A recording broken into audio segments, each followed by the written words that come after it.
Bill Donohue is up next, but first, President Biden's pick to lead the Department of Health and Human Services will appear before a Senate Confirmation Committee starting February 23rd. Javier Becerra, currently the Attorney General of California, will answer questions from Senate committee members about the government's COVID response, health care, and a host of other issues. Becerra, a Catholic, is an ardent supporter of abortion rights and argued before the U.S. Court of Appeals, the Ninth Circuit, that the Little Sisters of the Poor should be forced to provide birth control services to their employees. If confirmed, Becerra would be the first Latino to head the HHS. More on this with my next guest. Here now to discuss the Becerra nomination, Biden's revival of the Office of Faith-Based and Neighborhood Partnerships, and the president's track record on human rights, I'm joined by the president of the Catholic League, Bill Donohue. Bill, thanks for being here. The Office of Faith-Based Initiatives was started under George W. Bush. President Biden says his Office of Faith and Neighborhood Partnerships will, quote, address the COVID-19 pandemic, boost economic recovery, combat systemic racism, increase opportunity and mobility for historically disadvantaged communities, and strengthen pluralism. Your reaction? Well, he must be thinking about something else. I mean, this faith-based initiative set up by George W. Bush had nothing to do with that.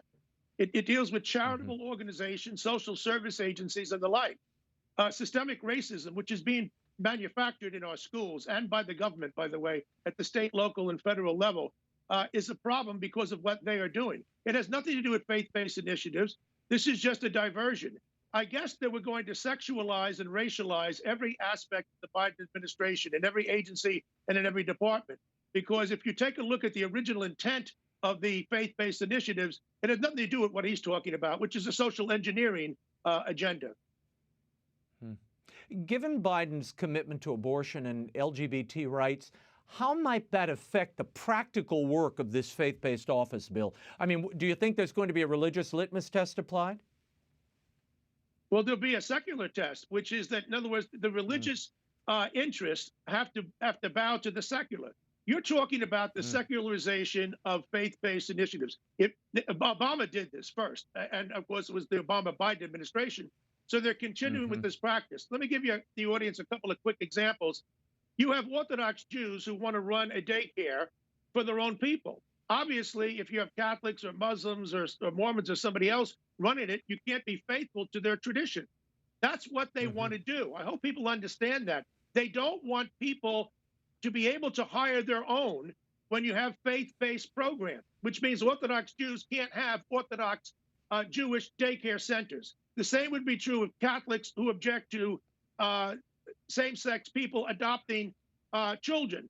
So, in other words, they're trying to secularize everything, and that's really neuters the whole purpose of them, which is why in 2010 and in 2011, under Obama-Biden, I called for the end of faith-based initiatives. If you're going to neuter them to negate their whole reason for being, then we just as well shouldn't even have them in the first place. Yeah, well, I remember Kate O'Byrne of happy memory many years ago when this started. She was very careful and uncertain about this whole faith-based initiative thing because she thought it would neuter and secularize these faith-based outreaches. And indeed, that what seems to have happened once one administration moved on and another took over. Now, President Biden has brought back Melissa Rogers to direct this faith-based office. She ran the initiatives under President Obama.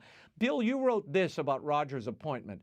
Biden's decision to appoint Melissa Rogers to head the White House Office of Faith-Based and Neighborhood Partnerships is telling.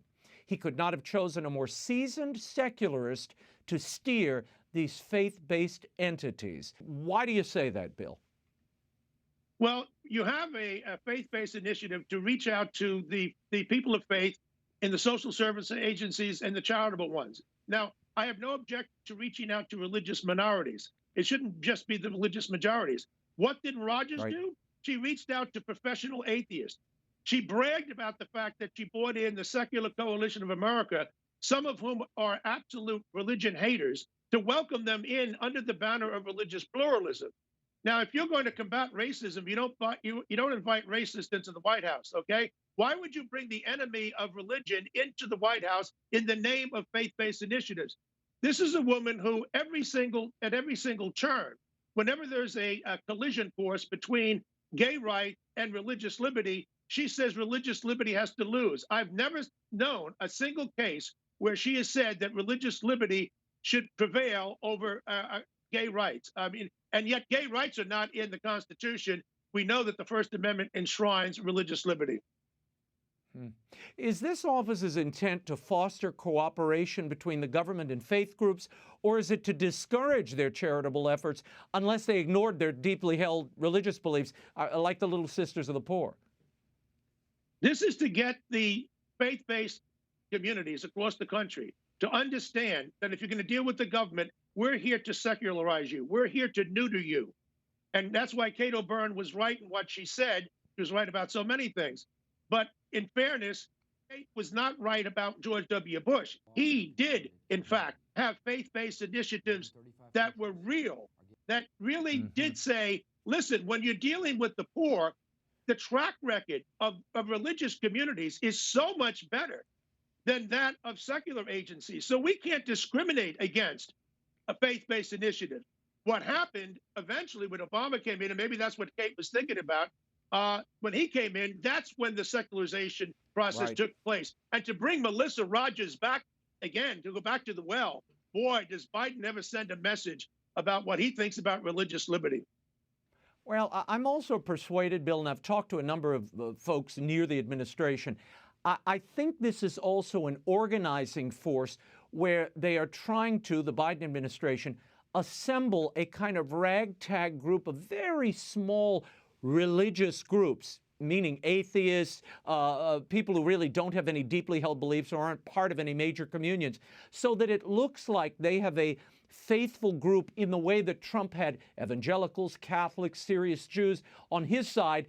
This will be their kind of political religious phalanx, so they can say, well, look, we have the faith-based community with us as well. Might that be behind this effort, where it's more of an organization effort, not anything that actually materializes? You're absolutely right. Very astute observation. Let me back it up. The purpose of doing this is not because they want to reach out to the Sikhs. They don't care about the Sikhs. They want to dilute the effects of Christianity and Judaism. That's what our founding heritage is based on. It's not based on any of the people's religions. And that's why they choose December as diversity month. They want to invent and create and discover every small religion in the world. Why? Because they know it's a Christmas month. And that's what we celebrate. The Christians herald their own religious traditions. And this is the way of dumbing it down. They don't celebrate every ethnic group in the world in February, do they? It's Black History Month. Now, all of a sudden, if you wanted to include the Southeast Asians and everybody else in this, you would have the effect of diluting the significance of Black history. That's what they're doing here. This is a game that they're being played, and I'm not fooled by it as a sociologist, I can tell you that. As I mentioned earlier, Biden's pick for HHS Secretary Javier Becerra sits before a Senate confirmation hearing this week. Bill, Becerra is another cradle Catholic with views that, like the president's, that run contrary to church teaching, notably on abortion. And he did argue against the Little Sisters of the Poor. What are your thoughts on this nomination? You couldn't have chosen a worse person in the United States than Becerra to head up the HHS department. This tells me a lot about Biden and where he's at. You've got a guy in there in HHS. He's not taking care of the Secretary of the Interior. And this guy has a 100% abortion record, clearly from Planned Parenthood and NARAL. He gets a 0 from National Right to Life. He's in favor of partial birth abortion. He thinks that it's okay if a guy kills a woman who was pregnant in the course of a crime, that he kills the baby, there shouldn't be any penalties against him. He thinks there should be no ban on the Underground Railroad that we have. A lot of people don't know about this. There are abortion zealots in this country who literally take women looking to get an abortion and might be in a state where they don't have too many abortionists, and they pay for them to go in a place like New York. He's against any ban on that kind of thing. He's in favor of genetic engineering. He's in favor of cloning. He's in favor of killing the embryo, nascent human life, and embryonic stem cell research. He's in favor of end-of-life initiatives. Well, if you don't believe in life at its beginning, why would you care about life at its end? and he's totally opposed to religious liberty. Again, I have not found, and my staff has looked at this, we have not found one instance where there's a competition, a collision between gay rights and religious liberty, where Biden or his people, such as Becerra, whom he wants in, have ever recognized religious liberty. We are always supposed to lose out to the LGBT community. That's the only interest that he has. And he's worked against the Little Sisters of the Poor. Becerra led the fight on that. He's also in favor and was a co-sponsor when he was in the Congress of the Equality Act. The Equality Act is not law at this point. Hopefully it never will become law, but Biden is going to push it. He's already said he's in favor of it. It would take away the autonomy of Catholic hospitals. It would jeopardize their right to exist, that they don't have to perform abortion. And it would mean that boys who think they're girls and they have this crazy idea they're sexually confused, they would be allowed to compete against biological females in athletics and to use the locker and shower facilities with girls. This is madness. This is beyond belief. And if they actually asked the American people, they wouldn't go along with this. This is what President Biden wants. All right? I don't care how many times he goes to church or how many rosaries he has. What he is doing to this country already with his appointments and the ones he wants to appoint, the people like Becerra, is to basically eviscerate religious liberty as we know it. And that's what I'm interested. What are you going to do about policy making and your appointments as judges? And if you're constantly working against the Catholic Church, you can have all the rosaries you want in the world. It's not going to stave off the criticism from people like the Catholic League and many others. Bill, I want to switch gears just slightly and talk about Biden's human rights record. I want to get your reaction to it. The president said this at a CNN town hall earlier this week. He was asked about China's treatment of Muslim Uyghurs. Listen. The central principle of Xi Jinping is that there must be a united, tightly controlled China. And he uses his rationale for the things he does based on that. I point out to him, no American president can be sustained as a president if he doesn't reflect the values of the United States. I said, and by the way, he said he gets it. Culturally, there are different norms at each country, and their leaders are expected to follow.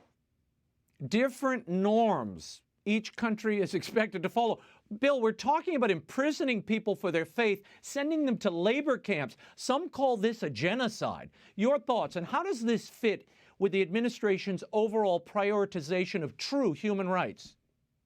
Yeah, we're talking about the rape and the torture of innocent Muslims that Joe Biden is not prepared to object to. You know, there's a difference between the culture and the political realm.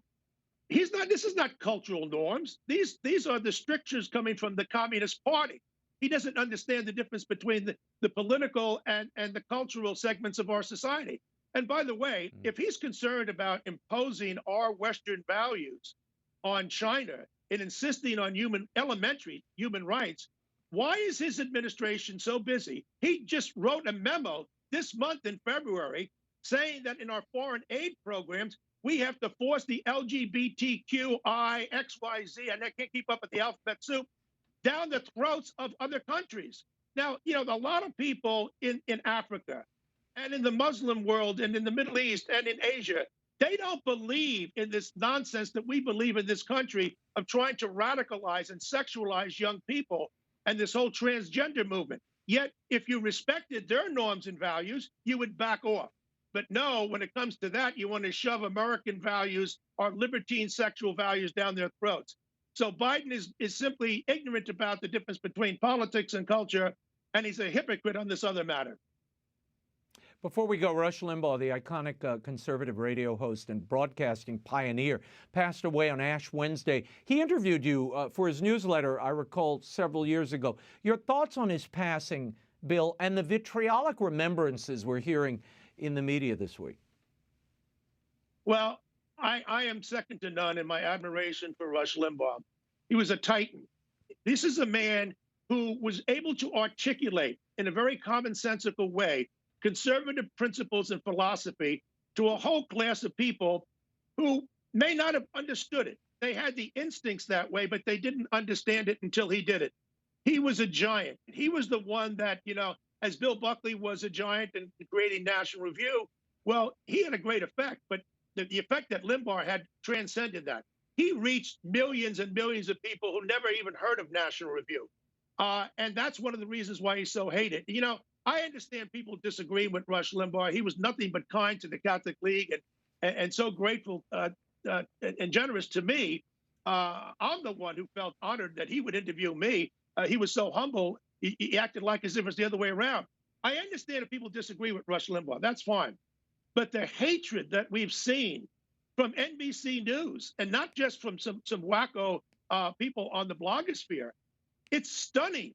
He's been called a homophobe, a racist, a misogynist, everything in the world. He was none of that. What he was a principled conservative who was not going to be browbeat the way so many conservatives have and Republicans have. This is a guy who stood up for principles, and he was tough right to the core in that sense. And for him to be maligned like this by these malicious activists, these thugs that are out there, is nothing short of being obscene. Yeah, I was struck, Bill, and I'd only met Rush a few times, but I found him very kind of shy and retiring and humble. Yes. But anyone who listened to him, and I didn't listen every day, but I did listen from time to time. It's clear his faith took a central place in his life once that diagnosis happened, the cancer diagnosis last year. And I think he not only taught people and offered them a way of living, he also showed people a way to die with grace and with an understanding that we're not here forever. And he was very grateful, I think, at the end for the prayers and the affection of his audience. And it gave him a reason to go on. And look, he kept broadcasting for a full year. He was a fighter till the end. And for that and his broadcast breakthroughs, you have to give him credit. Well, I actually didn't meet him. He interviewed me for about an hour and a half. But, you mentioned his humbleness. Boy, did that come through, his humility. This guy is the giant of them all. And yes, he was very kind, very interested in the direction of the Catholic Church. And quite frankly, he did give Pope Francis a slap on the wrist at one time early on. And then I got besieged by people, are you going to call Limbaugh an anti-Catholic? Well, first of all, I'd look at the pedigree. Who's asking me to call him an anti-Catholic? The left-wing anti-Catholic, the ones who have a track record of doing so. And Rush Limbaugh was no more a bigot than you are or I am. But that's what happens with people. They try to play us at the Catholic League. They say, well, Donohue's the fighter against anti-Catholicism. No, I don't go after anybody for criticizing this pope or any pope. We go after people when in our estimation, they've hit below the belt, when they get dirty, not for criticism. That's all part of free speech. And if people don't understand the difference, maybe they're not too bright. Bill Donohue, thanks for being here. We will check in with you. You can follow the work of Bill Donohue at CatholicLeague.org.